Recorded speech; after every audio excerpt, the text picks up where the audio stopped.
xibaar yu wér te wóor ca tàng ba abonnez-vous pour ngeen di mën di jot suñuy vidéo. dal leen ak jàmm Sen bi di Buzz 221 HD kii di Alioune Ndoye di ancien ministre waaye tamit daal di nekk actuel maire ci Dakar Plateau ak tamit secrétaire national à la formation permanente ci biir parti bi di PS moom ak kii di Serigne Mbaye Thiam mi nga xam ne ancien ministre la ci régime président Abdoulaye Wade waaye tamit daal di nekk secrétaire national aux élections ci biir parti bi di PS taxaw nañ temm ngir daal di jëlee seen boppu parti boobee di PS kii di Aminata Mbengue Ndiaye mi nga xam ne actuellement moom moo koy daal di diriger. c'est li ni mel kii di Alioune Ndoye ak kii di Serigne Mbaye Ndiaye dañoo daal di lancer aku pétition ngir képp ku daal di bokk ci parti bi di PS te d'accord ak kii di Aminata Mbengue Ndiaye nu mu yoree parti boobee nga daal di siy signé. ndax ñoom ne kii di Aminata Mbengue Ndiaye depuis ba Tanor Dieng génnee àdduna bañ jëlee parti boobee daal di ko koy dénk ngir mu daal di koy doxal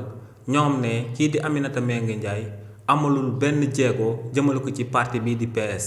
ñoom ne du réunion du massification du dara loo xam ne parti bii di PS moo ngi koy daal di amal te loolee di firndeel ko ne parti boobee moo ngi dund ba tey ci réewu Sénégal. ñoom ne nag ngir ñu daal di dakkal taxawaayu Aminata Mbengue Ndiaye boobee nga xam ne dafa mel ni akub taxawaayu robot paasul puusul ñoom ne li ni mel moom moo sabab ñu daal di lancer akub pétition di sàkku ci bépp leader bu daal di bokk ci parti boobee di PS te d'accord si ni kii di Aminata Mbengue Ndiaye yoree parti boobee di PS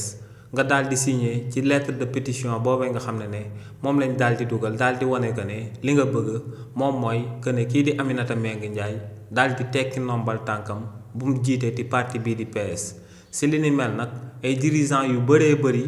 jot nañoo daal di signer jëmale ko ci pétition boobee nga xam ne Alioune Ndoye ak kii di Serigne Mbaye Ndiaye ñoom ñoo ko daal di lancé. ndax ci lu toll 46 dirigeants yu daal di bokk ci parti boobee di PS daal di nañuy signer jëmale ko ci pétition boobee nga xam ne moom lañ daal di lancé ngir daal di jëlee ci boppu parti boobee di PS kii di Aminata Mbengue Ndiaye. xibaar yu wér te wóor ca tàng ba abonnez-vous pour ngeen di mën di jot suñuy vidéo.